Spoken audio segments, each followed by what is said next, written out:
Yes, reka nongere mbifurize amahoro n'imigisha, reka mbifurize kumererwa neza nshuti bavandimwe, muryango mugari wa TV Duniani Kote. Tugarutse aka kanya rero mu nkuru zidasanzwe, tugarukanye byinshi cyane utasanga ahandi uretse hano kuri TV Duniani Kote.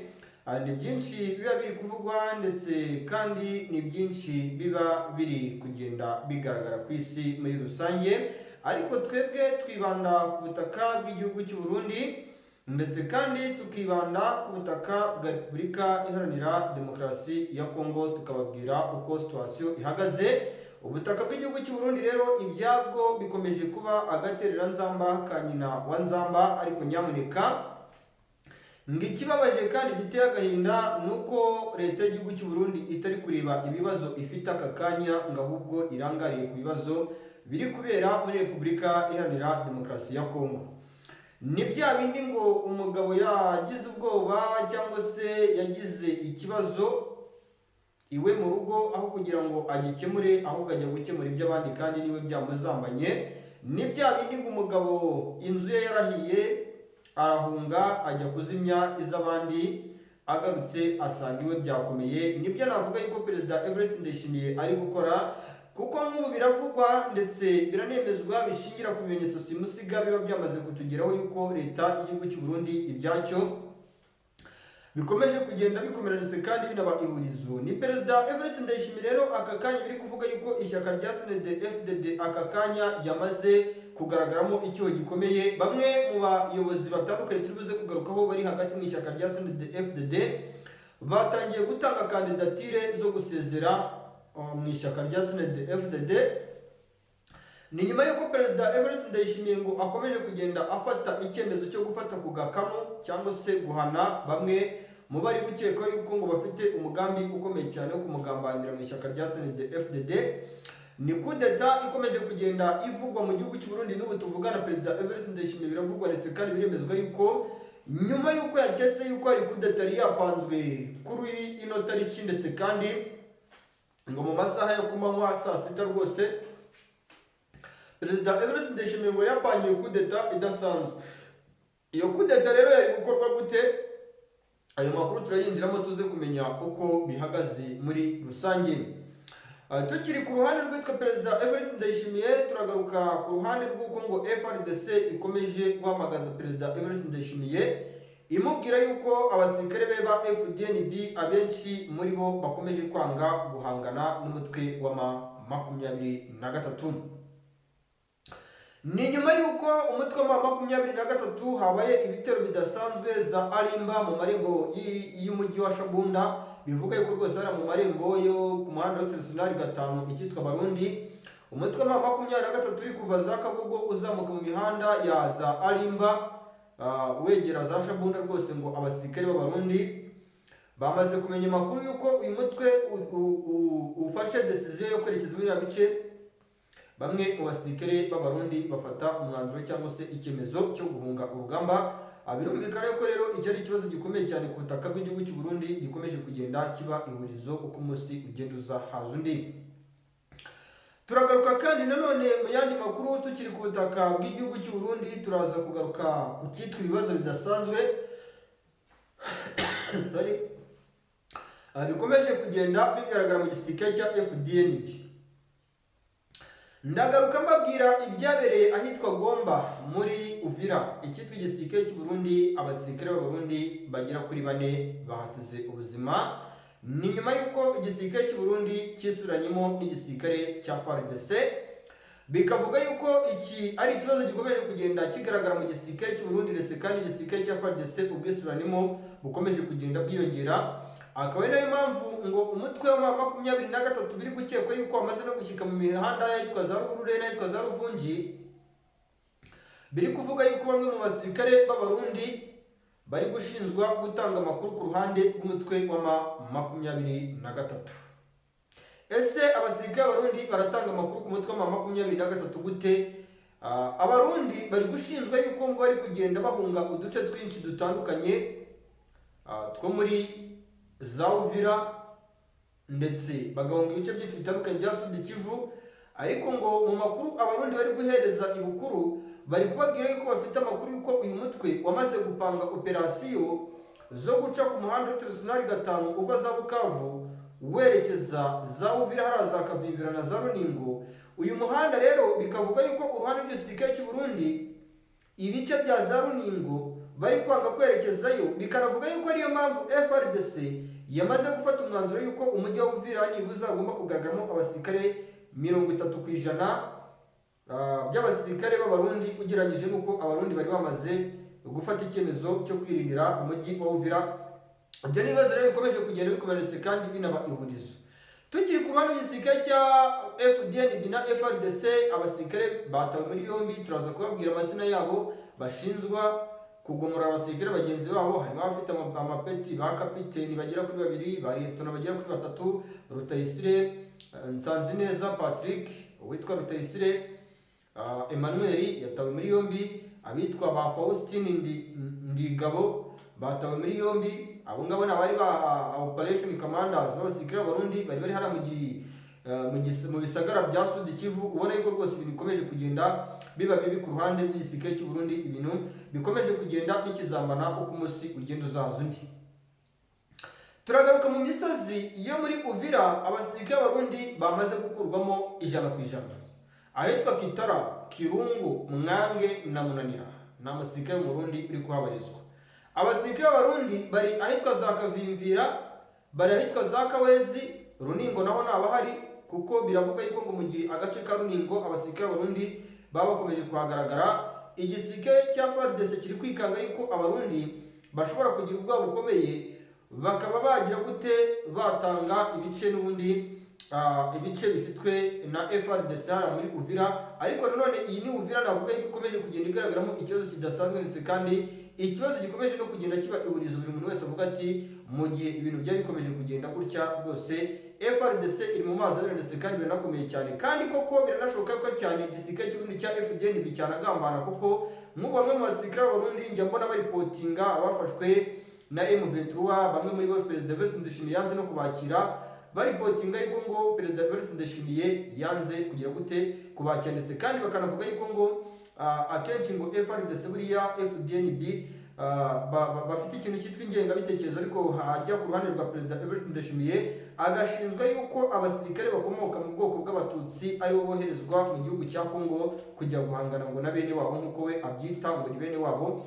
Birumvikana yuko rero ku ruhande rw'igisirikare cya FRDC cyangwa se FDNB haracyarimo ikibazo gikomeye, kandi bikavuga yuko ari nayo mpamvu ikitwa gukomeza bakaza ingamba zitandukanye, kubadirisha abasirikare uko umunsi ugenda uzaza undi, abo bakura za Uvira babagarura za Sud Kivu, abo bakura mu za Mwenga bagarura za Barungu, abo bakura za Uvira babasubiza Bujumbura. Bikavuga yuko za FDLR arizo zikomeje kwizererwamo na Perezida Evariste Ndayishimiye na Kisekedi Shombo kuruta uko bizeye abandi basirikare. Ariko turanagaruka no ku makuru y'abaturage bakomeje kwinubira igisirikare cya FARDC n'abasirikare ba FDN. Abasirikare ba FDNB ndetse n'abasirikare ba FARDC bakomeje gushinjwa kujyana ku gahato abana batoya mu gisirikare. Bikanavuga yuko kandi ibi bintu byose biri gukorwa mu masaha ya nijoro. Ibi ni nyuma yuko FRDC ndetse na Minisiteri y'Ingabo y'Igihugu cya Repubulika Demokarasi ya Kongo yasohoye itangazo y'uko buri musore wese wo ku butaka bwa Repubulika Demokarasi ya Kongo agomba guca mu gisirikare. Ibi ni ibibazo rero bikomeje kugenda biba ihurizo, ndetse kandi bivuga yuko bishobora no guteza inkeke hagati muri FRDC mu gihe uko biri kugenda bigaragara ku butaka bwa Kongo intambara ikomeje kugenda ihindura isura. Turagaruka kandi nanone ku mugabo turibuze kuvuga amazina mbagira ngo narabicisha amatsiko, ariko muramuzi, wasimbuye witwa Lieutenant Pacifique Masunzungu wamaze no gutabwa muri yombi rwose umunyamurenge wamaze bene wabo hariya za Sud Kivu, wamaze bene wabo za teritwari ya Masisi Rushuru. Ibyo ngibyo buriya niwumve ngo ndasetse ugiye mu biranshimishije akabigaseko nk'akeza.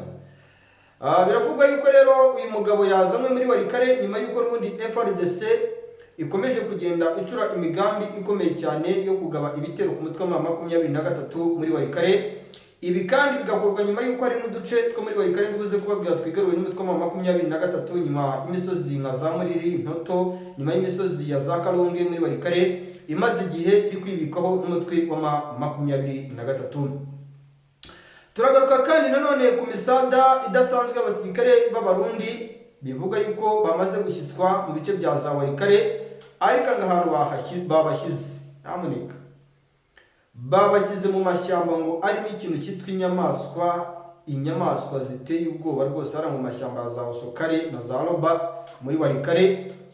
Nyamuneka abarundi bajyanwe muri biriya bice, ariko ikavuga yuko bamwe mu basirikare b'abarundi bajyanwe muri biriya misozi ya za Osokare muri Warikare ngo ni abashinjwa ibikorwa by'ubugambanyi, nk'uko amakuru aturuka mu butasi bw'umutwe wa 23 cyangwa bari hafi ya FARDC akomeje kugenda bivuga. Biravuga yuko bamwe mu basirikare b'abarundi bakomeje gusa naho babaroha cyangwa se babajugunya, kuko nk'ubu biravuga yuko bamwe mu basirikare b'abarundi boherejwe muri biriya bice, kominikasiyo hagati yabo n'abandi basirikare bari ku rugamba zikomeje kugenda ziba nkeya, ndetse kandi ikavuga yuko ibintu biri buze guteza ikibazo ku rwego rudasanzwe.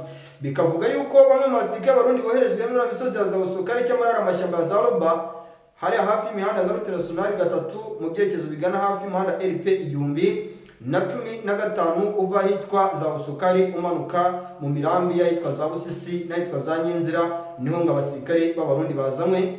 Ibi bibaye kandi nyuma y'uko ibyo bice abarundi bazamwemo ngo bikungaye ku cyitwa mu y'agaciro.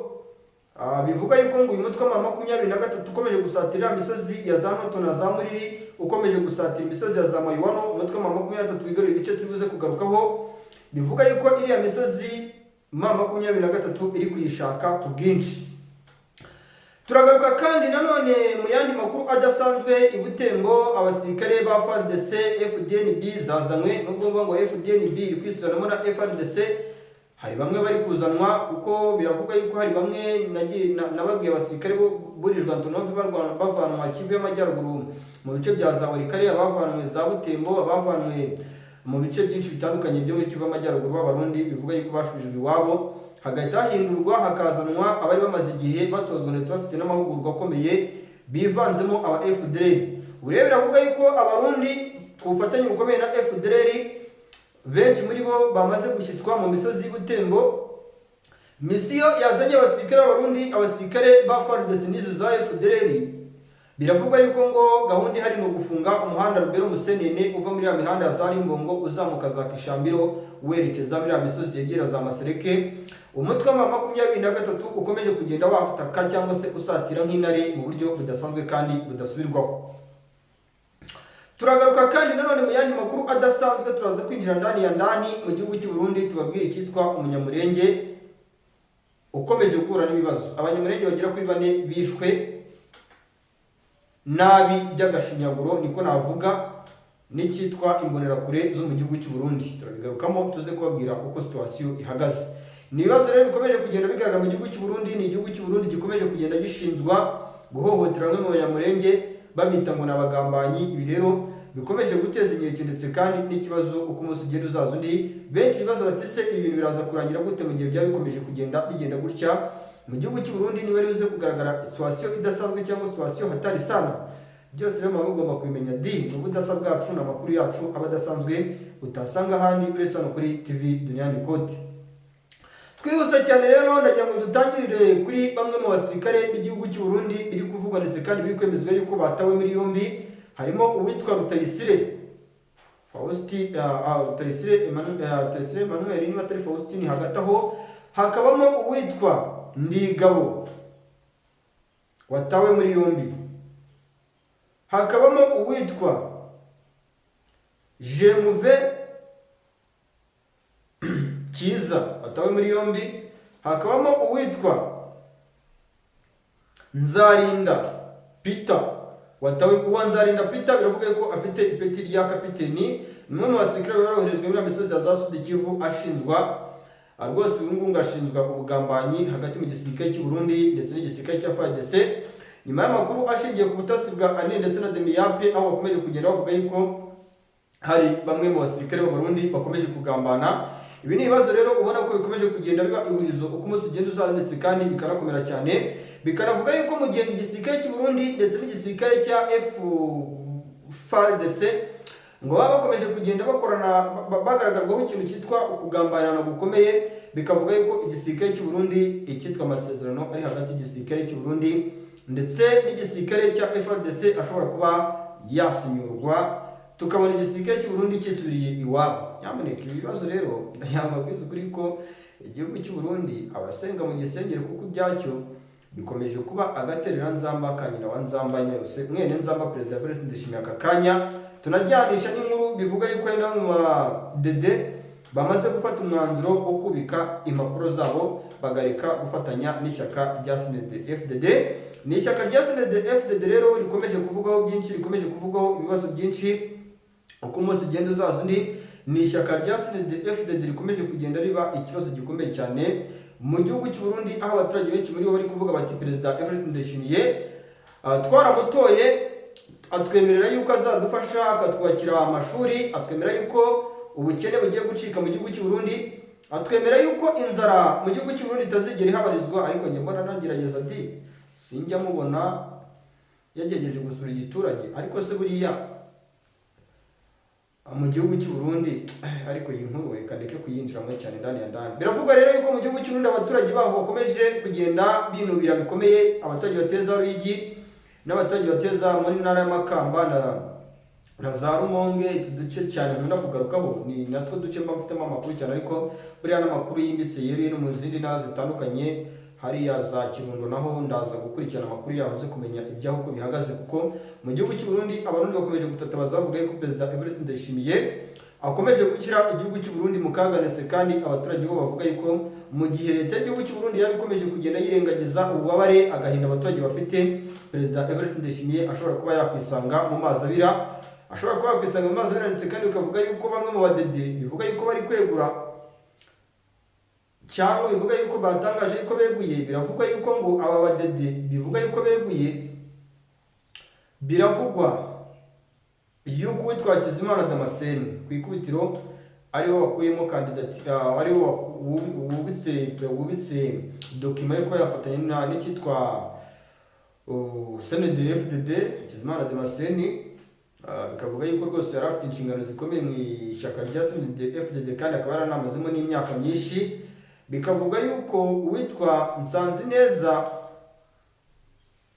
Nsanzineza uyu nawe yamaze kwandikira ishyaka rya CNDD-FDD arisaba kuva mu nshingano yari afite. Ibi rero bikomeje kugenda biba nyuma yuko bamwe mu bayobozi bayoboye intara n'abungirije intara mu gihugu cy'u Burundi bakomeje gutabwa muri yombi bashinjwa kugambanira Perezida Evariste Ndayishimiye, ndetse kandi mu byemezo bikomeye nyuma y'uko Perezida Evariste Ndayishimiye yagiye akorerwa kudeta zigapfuba. Biravuga yuko rwose Perezida Evariste Ndayishimiye nawe ngo ari kugenda rwose afata amwe mu badede akabeguza ku bushake, ariko mu rwego rwo kugaragaza ko aba badede bo aribo bashaka kwegura bagahita bafata umwanzuro kugira bakagaragariza sosiyete yuko aribo beguye ku bushake. Kukavuga yuko ngo hagati mu ishyaka rya CNDD-FDD ho hakomeje kumvikana umuntu ngaho bamwe mu badede bo bakomeje no gukora ikishoboka cyose kugira ngo witwa Perezida Evariste Ndayishimiye atazatorwa mu mwaka wa 2027. Bivuga yuko aya matora rwose n'ubundi hakurikijwe tactics uyu mugabo ari gukoresha za politike, ngo uyu mugabo ari gukora buri kimwe cyose gishobora kugira ngo n'amatora azongera atorwe. Kandi bikavuga yuko n'ubundi ibi byamaze gushyirwa mu ngiro n'ishyaka rya CNDD-FDD. Nyamuneka mujya mubyumva, bamwe mu badede bagenda babigarukaho bavuga bati twebwe bavuga bati rwose twebwe twemera ishyaka ryacu ridomine no mu bihugu bikomeye byo ku isi mu Burayi n'ahandi hatandukanye twagiye tubona amashyaka agiye adomina kandi bigenda bifasha ibihugu bitandukanye. Birumvikana yuko rero igihugu cy'u Burundi byacyo rwose bikomeje kuba ikibazo, ndetse kandi bikanakomera cyane. Bikavuga yuko rero abanyamurenge batuye za Makamba, abatuye za Rumonge muri bice byegereye Repubulika Demokarasi ya Kongo, muri bice byegereye ikiyaga cya Tanganyika, birumvikana ko ari hafi yo ku butaka bwa Repubulika Demokarasi ya Kongo, abenshi muri bo bakomeje kugira gute, bakomeje gutabwa muri yombi, abandi bakicwa. Ku ikubitiro rero abanyamurenge bagera kuri 4 bongeye kwicwa mu rupfu rw'Agashinyaguro, aho basanzwe babiri muri bo umugabo n'umugore basanzwe mu nzu ahitwa Rumonge bagatererwa ibyuma n'imbonerakure, abandi muri bo ngo bakicwa barashwe n'abasirikare ba FDND bafatanyije n'icyitwa imbonerakure zo mu gihugu cy'u Burundi. Ibi kandi mbibutsa yuko icyitwa imbonerakure ziri gukorana na FDLR mu buryo bwimbitse buneruye. Ibi ni ibintu bimaze igihe rwose bigaragara mu gihugu cy'u Burundi, bikomeje no guteza inkeke kuri buri muntu wese ukomeje kubibona mu gihugu cy'u Burundi. Ibibazo bati ibi bintu bizarangira gute nshuti bavandimwe? Reka mbifurize rero amahoro n'imigisha nshuti z'akadasohoka muryango mugari. Amakuru yacu nakagaruka ni TV Dunia Nikote. Wowe utarakora subscribe ku murongo wacu mugari wa TV Dunia Nikote, ibuka gufyonda kuri subscribe, like, share, comment, bigera neza bitagenda neza utubwire, maze natwe tugarukane imbaduka gikomando n'amakuru adasanzwe utasanga handi uretse hano kuri TV Dunia Nikote. Murakoze cyane nshuti z'akadasohoka muryango mugari.